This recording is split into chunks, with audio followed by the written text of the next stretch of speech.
मेरा नाम आशीष है। मेरा इस दुनिया में कोई नहीं था, सिर्फ मेरी एक बहन के अलावा। हमारे माता पिता तो हमें इस दुनिया से छोड़कर जा चुके थे। मैंने खुद ही अपनी बहन की शादी कर दी थी और वो अपनी ससुराल में खुशी खुशी रह रही थी। मैं यहाँ हैदराबाद में नौकरी करता था और यहीं पर ही रह रहा था। यहाँ पर मैंने किराए पर अपना एक फ्लैट लिया हुआ था। एक आम आदमी के हिसाब से मेरी नौकरी बहुत अच्छी थी। मैं अच्छा काम किया करता था। मेरी बहन कभी कभी मेरे घर आ जाती थी और मेरे घर के सारे काम करके अपनी ससुराल चली जाती थी। लेकिन इन दिनों उसकी प्रेगनेंसी के दिन चल रहे थे, इसलिए वो मेरे घर पर नहीं आ सकती थी। वैसे तो मैं घर के सारे काम कर लिया करता था, लेकिन जब कोई औरत घरेलू काम करती है तो वो अपने हिसाब से करती है और अपने नर्क बने हुए घर को भी स्वर्ग बना देती है। लेकिन जब कोई मर्द घर के काम करने में लग जाता है तो शायद वो स्वर्ग बने हुए घर को भी नर्क बना देता है, क्योंकि मर्द घर को औरत के हिसाब से नहीं चला सकता।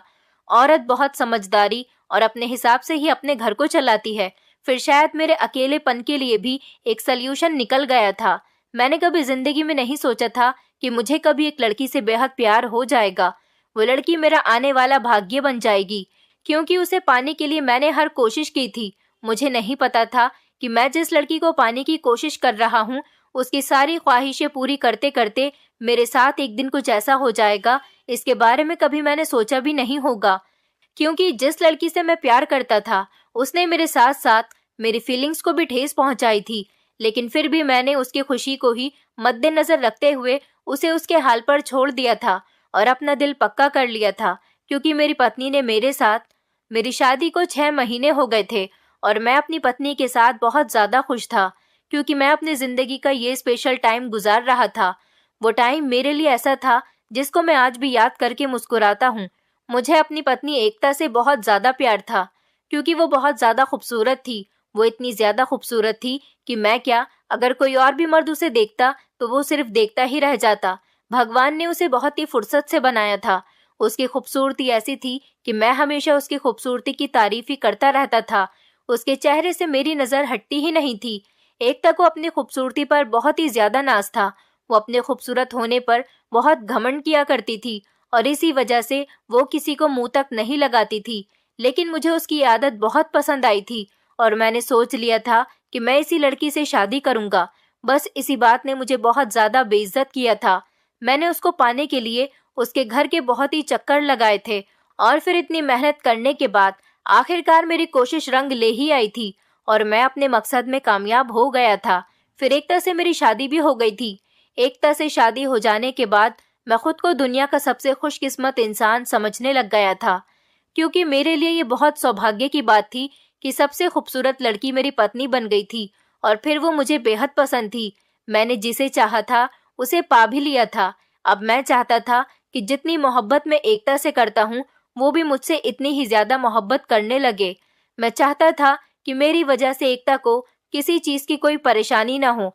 मैं उसकी हर डिमांड को पूरी करने की कोशिश करता था, ताकि जिंदगी के किसी भी मोड़ पर एकता को उसके माता पिता का ये फैसला गलत न लगे, क्योंकि उसके माता पिता ने अपनी मर्जी से मेरी शादी उसके साथ करवाई थी। मेरी लव मैरिज अरेंज मैरिज के रूप में बदल गई थी। मुझे इस बात की बेहद खुशी थी, इसलिए अब मैं शादी के बाद दिन रात मेहनत करने लगा था। वैसे तो मेरी पहले से ही अच्छी जॉब थी, लेकिन जब से मेरी शादी एकता से हुई थी, मैं उसके हर सपने को पूरा करने की हर तरह से कोशिश कर रहा था। इसलिए पैसा कमाना और मेहनत करना बहुत जरूरी था। लेकिन इतने सैक्रिफाइसेस करने के बावजूद भी मैं एकता की डिमांड्स को पूरी नहीं कर पा रहा था, क्योंकि एकता की डिमांड्स और उसके सपने बहुत ही ऊंचे ऊंचे थे और उसके सपनों को पूरा करने के लिए मुझे बहुत सारे पैसों की जरूरत थी, जो कि मेरे पास नहीं थे। मैं जितने पैसे कमाता था वो सारे ही खर्च हो जाया करते थे। मेरे पास कुछ भी सेविंग्स नहीं थी, लेकिन फिर भी मैंने एकता को यकीन दिलाया था और उससे वादा किया था कि मैं कोशिश करूंगा उसकी हर डिमांड को पूरा करने की। मैं बहुत जल्द ही तुम्हारे सपने को पूरा कर दूंगा। मेरी बात सुनकर एकता खामोश हो जाती थी और यकीन ना करते हुए अंदाज के साथ मेरी तरफ देखकर मुस्कुरा देती थी। वो सिर्फ अपने चेहरे पर नॉर्मल सी मुस्कुराहट सजाती थी। जिस तरह से मैं उसे खुश देखना चाहता था, वो उस तरह से खुश नहीं होती थी। उसकी मुस्कुराहट को देखकर मैं एक अजीब सी कंफ्यूजन का शिकार हो जाता था, क्योंकि मुझे ये बात समझ नहीं आती थी कि उसकी मुस्कुराहट में कोई राज छुपा हुआ है या फिर उसको मेरी बात पर यकीन नहीं है। फिलहाल जो भी था, मैंने अपने दिल में पक्का फैसला कर लिया था कि मैं उसके इस यकीन ना करने वाले अंदाज को एक दिन यकीन करने वाले अंदाज में बदल दूंगा, चाहे मुझे इसके लिए कुछ भी क्यों ना करना पड़े। इसलिए अब मैं जॉब करने के साथ साथ मुझे अलग से और भी कोई काम मिलता था तो वो भी करने लग गया था, क्योंकि कोई भी काम करते हुए मैंने कभी खुद को किसी से कम महसूस नहीं किया था। इसलिए मैं दिन के टाइम जॉब करता था और रात को मुझे कहीं भी कोई भी काम मिल जाता तो वो मैं खुशी खुशी कर लिया करता था, क्योंकि एक तक की खुशियां मुझे अपनी जान से भी ज्यादा बढ़कर थी। ये सब कुछ मैं अपनी प्यारी पत्नी के लिए कर रहा था, ताकि एक्स्ट्रा काम करके मुझे कुछ ज्यादा पैसे मिल सके और मैं इन पैसों से एकता को घुमाने फिराने के लिए ले जाया करूंगा। यही सोचकर मैंने पूरा 1 महीना बड़ी ही मेहनत के साथ काम करके गुजारा था और फिर उससे मिलने वाले पैसों से मैं एकता को एक अच्छे से और बड़े से रेस्टोरेंट में लेकर गया था, जहां पर हमारे शहर में आने वाले सेलिब्रिटीज खाना खाया करते थे। वहां जाकर वो बहुत खुश हुई थी और मैं एकता को देखकर दिल से बहुत खुश था और बेफिक्र भी हो गया था।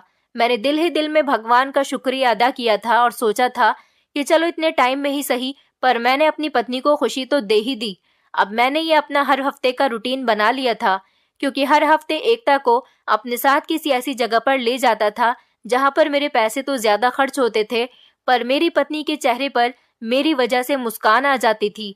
और हर दूसरे तीसरे दिन उसी रेस्टोरेंट में लेकर जाता था जहां पर हम लोग गए थे। वहां जाने के बाद हम लोग खाना खाते थे। मेरे लिए सब काफी महंगा तो पड़ता था, लेकिन मेरी पत्नी के चेहरे की मुस्कान इससे कहीं ज्यादा महंगी थी। यह होटल देखने में बिल्कुल शानदार था। यहाँ खाने के बाद टिप भी दी जाती थी। हम लोग वहां जाकर खाना खा लेते थे और उसके बाद मैं अपनी पत्नी को आइसक्रीम भी खिलाने के लिए लेकर जाता था। लेकिन अब मैंने जब से अपनी पत्नी की सारी डिमांड्स पूरी करनी शुरू की थी, तो मैंने नोटिस किया था कि अब जब भी मैं एकता को घर से बाहर लेकर आता था, वो पहले की जितनी ज्यादा खुश नजर नहीं आती थी। और ये बात मैंने महसूस कर ली थी। इसीलिए मैंने एकता से इसकी वजह पूछी थी कि आखिर तुम खुश क्यों नहीं हो, क्या कुछ कमी रह गई है? तो वो मुझसे कहने लगी कि मैं एक ही जगह पर बार बार आकर बोर हो गई हूँ। तुम मुझे इसी रेस्टोरेंट में लेकर आते रहते हो। माना कि ये रेस्टोरेंट बहुत बड़ा है, अच्छा है, मगर इंसान एक ही काम को बार बार करके बोर हो जाता है और मैं भी अब बोर हो गई हूँ। तुम्हें नहीं लगता कि हमें और कहीं भी जाना चाहिए? मैंने कहा, तो तुम्हें मुझे बता देना चाहिए था कि आखिर तुम कहाँ जाना चाहती हो। उसने मुझसे कहा था कि ये तो तुम्हें सोचना चाहिए था कि आखिर हम लोग हमेशा एक ही जगह पर क्यों आते हैं, इसके अलावा और भी कहीं पर हम क्यों नहीं जाते। तो मैं एकता की बात सुनकर बस खामोश हो गया था, क्योंकि मैं एकता के सामने अपनी मजबूरियों का रोना नहीं रोना चाहता था और ना ही उसे ये बताना चाहता था कि मेरे पास इतने पैसे नहीं हैं कि मैं उसे इस जगह के अलावा भी और किसी महंगी जगह पर लेकर जा सकूं। मेरे लिए तो इस जगह का खर्चा अफोर्ड करना ही काफी मुश्किल था। मैं तो बस खामोश होकर बैठकर उसकी तरफ देख रहा था, क्योंकि मुझे एकता की बातें सुनकर बहुत दुख हुआ था और साथ ही में मुझे अपने ऊपर भी बहुत गुस्सा आ रहा था कि आखिर मैं अपनी पत्नी को खुश क्यों नहीं रख पा रहा हूँ, जबकि मैं एकता को खुश रखने की हर मुमकिन कोशिश करता रहा था। लेकिन इसके बावजूद भी मैं हर बार नाकाम हो जाता था। वो हर बार मुझे अपनी फ्रेंड्स के बारे में बताती थी कि मेरी सभी फ्रेंड्स की किस्मत बहुत ही अच्छी निकली, क्योंकि उन सब की शादी यहाँ अमीर फैमिलीज में हुई है और वो सभी अपने ससुराल में अपने पति के साथ बहुत खुश रह रही हैं। मेरी सारी फ्रेंड्स ही अपने पतियों के साथ हर जगह घूमने के लिए जाती हैं। हर महीने उन लोगों को पिकनिक पर जाना होता है और एक हम लोग हैं जो घर से सिर्फ इस रेस्टोरेंट या फिर मार्केट में ही घूम लेते हैं और कहीं जाते ही नहीं हैं। हमारी जिंदगी तो बस इतनी सी ही रह गई है। कोई शिमला जाता है तो कोई मनाली जाता है, कोई कश्मीर जाता है। हम तो सिर्फ ऐसी जगह के बारे में सोच ही सकते हैं। अपनी पूरी बात करने के बाद वो मुझे अजीब नजरों से देख रही थी। फिर उसने कहा कि मेरी सारी फ्रेंड्स में सिर्फ मेरी ही किस्मत ऐसी निकली है कि मैं हर चीज के लिए ही तरस कर रह गई हूँ। एकता की बातें सुनकर मैं बहुत शर्मिंदा हो गया था और मैंने उससे अपनी नजरों को चुरा लिया था। एकता की शादी होने के बाद आज पहली बार उसकी फ्रेंड हमारे यहाँ डिनर पर आई थी। एकता ने अपनी फ्रेंड को डिनर पर इनवाइट किया था और उसके लिए काफी सारी डिशेस भी तैयार की थी। इस सब में भी मेरा काफी खर्चा हो गया था, क्योंकि हम तो नॉर्मल घर में सिर्फ 1 या 2 ही डिशेस बनाते थे। लेकिन उसने कहा कि मेरी फ्रेंड बहुत अमीर फैमिली में शादी करके गई है, इसलिए उसके ससुराल में मेहमानों के लिए काफी सारी डिशेस बनती हैं। यही वजह थी कि उसने भी अपनी फ्रेंड के घर आने के लिए काफी अच्छा इंतजाम किया था। मुझे इस बात से कोई एतराज नहीं था। मेहमान तो वैसे भी कभी कभी आते हैं, लेकिन उसकी फ्रेंड हमारे घर में आने के बाद बड़े ही अजीब अजीब नजरों से हमारे घर को टटोल टटोल कर चारों तरफ से देख रही थी। और फिर इसके साथ ही उसने एकता को भी तरस भरी नजरों से देखा था और उससे पूछा था कि ये तुम्हारा घर कितना छोटा है, ये तो बिल्कुल एक छोटे से डिब्बे जैसा लग रहा है। उसने इसके अलावा घर के बारे में और भी काफी सारी बातें कही थी। उसने मेरी पत्नी से ये भी कहा था कि मुझे अच्छे तरीके से याद है कि तुम्हें अमीर लोग कितने पसंद हैं और तुम्हारी कितनी ख्वाहिश थी कि तुम्हारी शादी भी किसी बहुत अच्छी जगह पर हो जाए, जहां पर तुम्हारी हर डिमांड को पूरा किया जाए। एकता अपनी फ्रेंड की सारी बातें सुनकर खामोश खड़ी रही थी। फिर थोड़ी देर के बाद एकता की फ्रेंड ने जब उसे खामोश खड़ा हुआ देखा तो उससे पूछा था कि तुम खुश तो हो ना, और बताओ तुम्हारी शादी ऐसे घर में कैसे हो गई? तुम्हारे पेरेंट्स ने तुम्हारे लिए कुछ तो देखना चाहिए था ना, जबकि तुम तो इतने खूबसूरत और इतनी ज्यादा पढ़ी लिखी हो। तुम्हारा रिश्ता तो किसी भी अच्छे घर से आ जाना था, जहां पर तुम सारी जिंदगी राज करती। आखिर ये सब तुमने अपने साथ क्या किया? ये सब तुम्हारे साथ कैसे हुआ? अपनी फ्रेंड की बातें सुनकर, अपनी पत्नी की फ्रेंड की बातें सुनकर मुझे उसके ऊपर बहुत ज्यादा गुस्सा आ रहा था। मेरा मन तो कर रहा था कि मैं उसे मुंह तोड़ जवाब दूं, लेकिन मैं ऐसा नहीं कर सकता था। लेकिन मेरी ख्वाहिश थी कि मेरी पत्नी ऐसा करे और उससे कहे कि मैं बहुत खुश हूँ, और वैसे भी खुश रहने के लिए पैसों की जरूरत नहीं होती, बल्कि मोहब्बत की जरूरत होती है। और मेरा पति मुझसे बहुत मोहब्बत करता था, लेकिन उसने ऐसा कुछ भी नहीं कहा था। इस बात पर मेरा दिल टूट गया था। बल्कि उसने तो और अपनी फ्रेंड का साथ दिया था।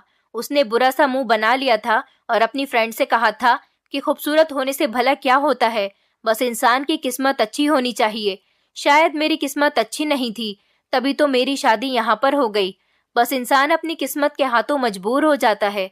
मैंने बहुत सी खूबसूरत लड़कियों को उनकी किस्मत के हाथों दर बदर की ठोकरें खाते हुए देखा है। बस मेरा भाग्य भी उन बदकिस्मत लोगों की तरह ही है, जिनको अपनी ख्वाहिशों का गला अपने ही हाथों से घोटना पड़ता है। एकता की बातें सुनकर मुझे ऐसा लगा था जैसे किसी ने मेरे मुंह पर जोरदार थप्पड़ मारा हो। मुझे बहुत ही ज्यादा शर्मिंदगी महसूस हो रही थी, क्योंकि मुझे एकता से ऐसी उम्मीद नहीं थी। मुझे अपनी मोहब्बत पर बड़ा ही मान था और मुझे लगता था कि एकता को भी मेरी मोहब्बत के अलावा और कुछ नहीं चाहिए, और अगर ऐसा था भी तो वो शायद दूसरों के सामने ऐसा कुछ जाहिर नहीं करेगी कि उसे मेरे घर में कोई परेशानी हो रही है। लेकिन वो तो अपनी फ्रेंड के सामने मेरी सारी बातें खोल चुकी थी। एकता की सारी बातें सुनकर मेरा सारा भरम चूर चूर हो गया था और मुझे ऐसा लग रहा था कि जैसे कोई मेरे कदमों तले से जमीन खींच रहा है। फिर मैं उन दोनों को आपस में बातें करता हुआ छोड़कर खामोशी से घर से बाहर निकल आया था, क्योंकि इसके अलावा मैं और कुछ भी तो नहीं सह सकता था। सारा दिन मैंने बाहर ही गुजार दिया था। मैं रात को बहुत देर से घर वापस आया था, क्योंकि मुझे हर चीज से नफरत हो रही थी और मुझे अपने आप से तो घिन महसूस हो रही थी। मैं यही सोच सोचकर परेशान हो रहा था कि भगवान ने मेरी किस्मत कैसी बनाई है कि मैं अपनी पत्नी के डिमांड्स को पूरा ही नहीं कर सकता। अगर मेरे बस में होता तो मैं अपनी पत्नी के लिए चांद तारे भी तोड़कर ला सकता था। देर रात को जब मैं घर वापस गया तो ये देखकर मैं हैरान रह गया कि एकता सो नहीं रही थी, बल्कि बैठी हुई मेरा इंतजार कर रही थी। वो मुझे देखकर जल्दी से मेरे पास आई थी और मुझसे कहने लगी थी कि आप कहाँ चले गए थे, और जाते हुए मुझे कुछ बताकर भी नहीं गए थे। आपको पता है कि मैं आपके लिए कितनी परेशान हो गई थी। एकता को अपने लिए इस तरह से परेशान देखकर मुझे थोड़ी सी भी खुशी नहीं हुई थी, क्योंकि मेरा सारा भरम तो अब टूट चुका था। इसीलिए मैंने एकता के सवाल का कोई भी जवाब नहीं दिया था, बल्कि उल्टा उसी से पूछने लगा था कि तुम अभी तक सोई क्यों नहीं हो। उसने मेरी बात सुनकर मुझसे कहा था कि मैं आपका इंतजार कर रही थी, लेकिन मैंने एकता का जवाब सुनकर उसे कुछ भी नहीं कहा था, बल्कि मैं सीधा चलता हुआ खामोशी से अपने कमरे में आ गया था और आकर अपना नाइट सूट निकालने लगा था। मेरे पीछे ही एकता भी रूम में आ गई थी। मैं अभी अलमारी से अपने कपड़े निकाल ही रहा था कि वो मुझसे पूछने लगी थी कि क्या आप मुझसे किसी बात पर नाराज हो। तो मैंने उसकी किसी बात का कोई जवाब नहीं दिया था और मैं अपने कपड़े निकालने में बिजी था। और फिर मैंने गुस्से से पूछा, क्या तुम सच में मुझसे शादी करने पर खुद को अनलकी समझती हो? तो मेरी बात सुनकर अचानक ही एकता के चेहरे का रंग फक पड़ गया था। वो मुझसे फौरन ही गर्दन हिलाते हुए कहने लगी, नहीं, बिल्कुल भी नहीं। लेकिन आप ऐसा क्यों पूछ रहे हो? एकता की बात सुनकर मैंने उससे साफ साफ कह दिया था कि जब तुम अपनी फ्रेंड से कह रही थी कि तुम्हारी किस्मत खराब है, इसलिए तुम्हारी शादी मुझसे हुई है, तब मैंने तुम्हारी सारी बातें सुन ली थी। इसलिए तुम्हें अब मुझसे झूठ बोलने की कोई जरूरत नहीं। तो मेरी बात सुनकर एकता ने जल्दी से बात को इधर उधर घुमाने की कोशिश की थी और मुझसे कहा था, जरूर आपको कोई गलतफहमी हो रही है, क्योंकि मैंने अपनी फ्रेंड से ऐसा कुछ भी नहीं कहा था कि पत्नी का भाग्य तो पति से जुड़ा हुआ होता है और पत्नी के लिए यही सबसे बड़ी सौभाग्य की बात है कि उसका पति उससे इतना प्यार करता है, उसको इतनी इज्जत देता है, यही उसके लिए बहुत है।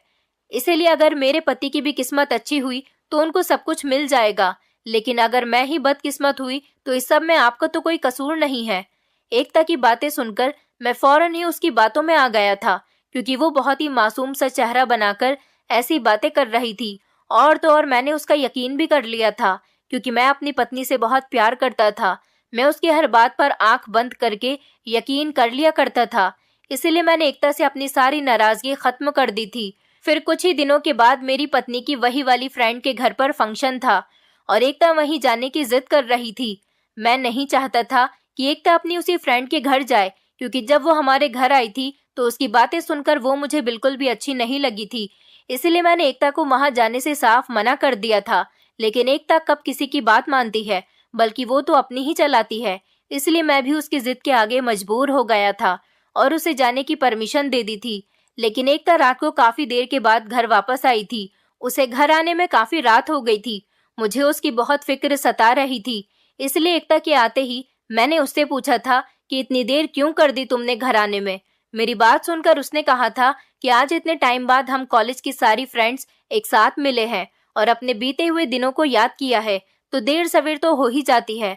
और वैसे भी आप फिक्र मत करो, मेरी फ्रेंड राधिका खुद मुझे अपनी गाड़ी में छोड़कर यहाँ गई है और अब मैं बहुत थक गई हूँ। इसीलिए अगर आपकी इंक्वायरी पूरी हो गई हो तो क्या मैं सोने के लिए जा सकती हूँ। ये कहकर एकता रुकी नहीं थी, बल्कि फौरन ही अपने कमरे में चली गई थी और मैं वहीं पर खड़ा हुआ बस उसे जाता हुआ देखकर रह गया था। फिर अगले ही दिन एकता दोबारा से तैयार हो रही थी। पता नहीं अब वो कहाँ जा रही थी। उसे इतना तैयार होता हुआ देखकर मैंने उससे पूछा कि कहाँ जाने की तैयारी है तुम्हारी। तो मेरी बात सुनकर एकता ने मुझे बताया कि मैं राधिका के घर जा रही हूँ। उसकी इस बात को सुनकर मुझे फौरन ही गुस्सा आ गया था और मैंने उससे कहा था कि तुम कल ही तो वहां पर गई थी, फिर अब तुम्हारा वहां पर क्या काम आ गया? आज क्यों तुम वहां जा रही हो? वैसे भी रोज रोज किसी के घर जाना अच्छी बात नहीं होती है। मेरी इस बात पर एकता ने बड़े ही बेरुखी से मुझे जवाब दिया था कि मुझे राधिका से कुछ काम है, थोड़ी देर में आ जाऊंगी। और वैसे भी मैं किसी और के घर नहीं जा रही हूँ, बल्कि अपनी फ्रेंड के घर जा रही हूँ। राधिका के घर, जिसे आप अच्छी तरह से जानते हो, वो मेरी कॉलेज फ्रेंड है। उसके घर जाने में मुझे कोई बुराई नजर नहीं आती। अब तो ये एकता का डेली रूटीन बन गया था। अब वो हर रोज ही खूब तैयार होकर राधिका के घर चली जाती थी और काफी देर से घर लौटती थी। उसे मेरी भी कोई फिक्र नहीं होती थी कि मुझे घर आकर खाना भी खाना होता है। वो मेरे लिए खाना नहीं पकाती थी, इसलिए मैं मार्केट से ही लाकर खाना खा लिया करता था। और जब वो खुद घर आती तो कहती कि मैं खाना खाकर आई हूँ। मुझे उसकी ये बात बिल्कुल भी पसंद नहीं आई थी, इसलिए अब हमारी रोज ही लड़ाई रहने लगी थी। मेरे लाख समझाने पर भी वो मेरी किसी बात को सुनने के लिए तैयार नहीं थी। फिर एक दिन हमारी बहुत ही ज्यादा लड़ाई हुई थी। इतनी ज्यादा लड़ाई हो गई थी कि हम दोनों एक दूसरे से अलग होने पर तैयार हो गए थे। लेकिन इससे भी एकता को कोई फर्क नहीं पड़ा था, बल्कि वो तो गुस्से में मुझे इस तरह से छोड़कर राधिका के घर चली गई थी। उसको मेरी नाराजगी की भी कोई परवाह नहीं थी। पर मैंने सोच लिया था कि शायद अब एकता को गुस्से से नहीं, बल्कि प्यार से समझाने की जरूरत है, क्योंकि वो बहुत जिद्दी है। इसीलिए जब वो घर वापस आई थी तो मैंने उसका वेलकम बहुत अच्छे तरीके से किया था, ताकि उसे कुछ स्पेशल लगे और उसका मूड ठीक हो जाए। मैंने खुश होकर उससे कहा भी था कि हम लोग कहीं बाहर चलते हैं घूमने फिरने के लिए। पहले तो राधिका ने बिल्कुल साफ इनकार कर दिया था कि मेरा मूड नहीं है, लेकिन फिर मेरे ज्यादा जिद करने पर वो मान गई थी। मैंने उससे कहा था कि तुम जल्दी से अच्छी तरह से रेडी हो जाओ, फिर हम दोनों कहीं बाहर चलते हैं। उसका मूड थोड़ा ठीक हुआ था तो मैंने गहरी सांस भरी थी कि चलो अच्छा है, उसके मूड में कुछ तो चेंजेस आए। हम दोनों खुशी खुशी घर से निकल गए थे। हमें घर से निकले हुए अभी थोड़ी ही देर हुई थी कि रास्ते में हम दोनों का एक्सीडेंट हो गया था। यह हादसा हमारे लिए बहुत ही खतरनाक साबित हुआ था, जिसमें एकता के सर पर बहुत ज्यादा चोट लगी थी और वो बेचारी बहुत ही तकलीफ में थी। वैसे तो मुझे भी बहुत चोट आई थी, लेकिन मुझे सबसे ज्यादा अपनी पत्नी की चोट की परवाह थी। मेरे तो बस मामूली सी चोट आई थी। रोड पर मौजूद लोग जल्दी से हमें उठाकर अस्पताल ले गए थे। डॉक्टर ने फौरन ही हम दोनों का इलाज शुरू कर दिया था, लेकिन एकता के बारे में पूछने पर डॉक्टर ने मुझसे कहा था कि अभी हम आपको एकता के बारे में कुछ नहीं बता सकते, क्योंकि पेशेंट की हालत कुछ सीरियस है। पेशेंट के सर पर बहुत गहरी चोट आई है, वो अभी भी बेहोश है। जब तक वो होश में नहीं आ जाती, हम आपको कुछ नहीं बता सकते। होश में आने के बाद ही हम कोई डिसीजन ले सकते हैं, इसीलिए बेहतर यही है कि उनके होश में आने का इंतजार किया जाए। एकता को बेहोश हुए 1 घंटा हो गया था, लेकिन वो अभी तक होश में नहीं आ रही थी, जिसकी वजह से मैं बहुत ज्यादा परेशान हो रहा था और अपने भगवान से बार बार अपनी पत्नी की सलामती की भीख मांग रहा था। मैं बहुत घबरा गया था और बार बार उसके होश में आने की प्रार्थना कर रहा था। फिर थोड़ी देर के बाद एकता को होश आ गया था। मैंने भगवान का शुक्रिया अदा किया था, लेकिन अगले ही पल मेरे होश उड़ गए थे। इस दुनिया में मैं जिंदा नहीं रह पाऊंगा। जब डॉक्टर ने मुझे बताया था कि इस हादसे में आपकी पत्नी की दोनों आंखें चली गईं, वो अब इस रंगीन दुनिया को अपनी आंखों से नहीं देख सकती। मुझे तो डॉक्टर की बातों पर यकीन नहीं आ रहा था, इसलिए मैं फौरन ही भागकर एकता के पास चला गया था और वहां पर जाते ही मैंने एकता से पूछा, तुम कैसी हो? फिर एकता ने मेरी आवाज सुनकर मुझसे कहा था कि आशीष, मेरा सर बहुत भारी हो रहा है और ऐसा लग रहा है जैसे दर्द से फटने वाला है। थोड़ी देर ही गुजरी थी, मैं इसी अफसोस में वहां पर खड़ा हुआ था और अपनी पत्नी को बड़ी बेताबी की नजरों से देख रहा था, जब उसने कहा कि ये कमरे में अंधेरा क्यों किया हुआ है आशीष? जरा यहाँ की लाइट तो ऑन करो। इस कमरे में बहुत अंधेरा है और तुम तो जानते ही हो ना कि मुझे अंधेरे से डर लगता है और मेरे दिल पर घबराहट सवार हो जाती है। मैंने डॉक्टर से भी इस बारे में कहा था, लेकिन डॉक्टर ने कहा था कि आपको अभी कुछ देर अंधेरे में ही रखा जाएगा, मगर मुझे बहुत डर लग रहा है। तो एकता की बात सुनकर मैंने कमरे में चारों तरफ अपनी नजर घुमाई थी और मेरी आंखों से आंसू निकल रहे थे, क्योंकि कमरे में हर तरफ रोशनी ही रोशनी छाई हुई थी। फिर मैंने बड़ी मुश्किल से खुद को संभाला था और एकता से कहा था कि तुम डरो मत, मैं हूं ना तुम्हारे साथ, इसलिए तुम्हें घबराने की कोई जरूरत नहीं है। फिर 2 दिन के बाद एकता की तबीयत काफी बेहतर हो गई थी, तो डॉक्टर ने उसे सारी सच्चाई बता दी थी, जिसे सुनकर मेरी पत्नी बहुत ज्यादा रोई थी और मुझे भी उसकी हालत पर बहुत अफसोस था। लेकिन फिर उसने खुद को बहुत ही जल्द संभाल लिया था, जिसकी मुझे बिल्कुल भी उम्मीद नहीं थी। मैंने एकता से वादा किया था कि तुम्हारा इलाज मैं करवा कर ही रहूंगा और तुम एक दिन जरूर ठीक हो जाओगी और पहले की तरह अपनी आंखों से देख सकोगी, क्योंकि डॉक्टर ने भी मुझे पूरी उम्मीद दिलवाई थी कि आपकी पत्नी का इलाज मुमकिन है। एकता के इलाज के लिए मैंने एक बार फिर से जी तोड़ मेहनत करनी शुरू कर दी थी और इन पैसों से मैंने अपनी पत्नी का इलाज करवाना शुरू कर दिया था। अब इस हादसे को कई महीने गुजर गए थे, लेकिन एकता को कोई फर्क नहीं हुआ था, जिसकी वजह से एकता ने अपनी हिम्मत हार दी थी और उसकी हालत अब दिन ब दिन खराब होती जा रही थी। मुझसे एकता की यह हालत देखी ही नहीं जा रही थी और मैं सारा दिन एकता से छुप छुप कर रोता रहता था, ताकि उसे और ज्यादा अफसोस ना हो, क्योंकि मैं खुद को एकता की इस हालत का जिम्मेदार समझता था। इसलिए मैंने कई बार एकता से माफी भी मांगी थी और उससे कहा था कि प्लीज मुझे माफ कर दो, क्योंकि ये सब कुछ मेरी वजह से ही हुआ था। तुम उस दिन कहीं पर भी नहीं जाना चाहती थी, लेकिन मैं फिर भी तुम्हें अपने साथ जबरदस्ती लेकर गया था, तभी तो ये सब कुछ हुआ था। अगर हम लोग उस दिन नहीं जाते तो शायद ये हादसा नहीं होता। मेरी बात सुनकर एकता मुझसे कहती थी कि इस सब में आपका कोई कसूर नहीं है, बल्कि इंसान के साथ तो वही होता है जो उसकी किस्मत में लिखा हुआ होता है। शायद मेरी किस्मत में यही सब कुछ लिखा हुआ था, इसलिए मेरे साथ ऐसा हुआ है। आप खुद को दोष मत दो, क्योंकि मैं आपको कसूरवार नहीं समझती। मैं एकता की बातें सुनकर और भी ज्यादा शर्मिंदा हो जाता था और मैं उसको इस हालत में नहीं देखना चाहता था। इसलिए मैंने उसको शहर के बेस्ट आई क्लिनिक में दिखाया था और उसका महंगे से महंगा इलाज करवाना शुरू कर दिया था, जिसके लिए मैं दिन रात मेहनत करता था। मैं जब भी रात को घर वापस आता था तो एकता को देखकर मेरा दिल बहुत दुख जाता था, क्योंकि कभी वो जमीन पर गिरी हुई होती थी और कभी बैठकर रो रही होती थी। वो मेरे पूछने पर बताती थी कि मुझे बहुत प्यास लगी हुई थी और मुझे पानी नहीं मिल रहा था। ये सब कुछ सुनकर मुझे बहुत ज्यादा दुख होता था और मैं सिर्फ पछतावे के दलदल में धंसता चला जा रहा था। कभी कभी मेरा दिल करता था कि मैं सारा दिन अपनी पत्नी के पास ही बैठा रहूं और उसका ख्याल रखूं, लेकिन फिर मैं ये भी सोचता था कि अगर मैं कहीं पर जाकर काम नहीं करूंगा तो मेरे पास पैसे कहाँ से आएंगे और इस तरह से मैं अपनी पत्नी का इलाज भी नहीं करवा पाऊंगा। बस यही सब कुछ सोचकर मैं मजबूर होकर काम पर जाता था। फिर मैंने एकता के इलाज के लिए 10 लाख रुपए का लोन ले लिया था और अब उसका इलाज एक इंटरनेशनल हॉस्पिटल में शुरू करवा दिया था। एकता के इलाज को 3 महीने का टाइम हो गया था, लेकिन उसे रत्ती भर भी फर्क नहीं पड़ रहा था। मैं इस बात से बहुत ज्यादा परेशान था, क्योंकि मैं किसी तरह से उसके इलाज में कोई भी कमी नहीं कर रहा था। फिर भी उसकी आंखों की रोशनी में कोई फर्क नहीं आ रहा था। अब मेरे साथ साथ सारे डॉक्टर भी परेशान हो गए थे कि आखिर एकता क्यों ठीक नहीं हो रही। अब तो हालात और भी ज्यादा गंभीर हो गए थे। एकता का इलाज करवाते हुए मैं सड़क पर आ गया था और मेरी कंडीशन भिखारियों जैसी हो गई थी। कई बार तो मेरी बहन ने भी मुझे एकता के इलाज के लिए पैसे दिए थे, लेकिन मैं उससे भी ज्यादा पैसे नहीं ले सकता था। वो मेरी बहन थी, उसे मेरा बहुत ख्याल था। एक दिन उसने मुझे समझाने के लिए कहा था कि भैया, भाभी का इलाज अब ना करो, क्योंकि तुम्हारी कंडीशन बहुत बुरी हो गई है। लेकिन मेरा दिल नहीं मानता था, क्योंकि मैं एकता से बहुत प्यार करता था और मैं उसे ऐसी हालत में कभी नहीं देख सकता था। मैंने उससे वादा किया था कि मैं हमेशा तुम्हारा साथ दूंगा। अब मैं इस वक्त में उसका साथ कैसे छोड़ सकता था। मेरी सारी कोशिशें नाकाम हो गई थी, क्योंकि एकता ठीक नहीं हुई थी।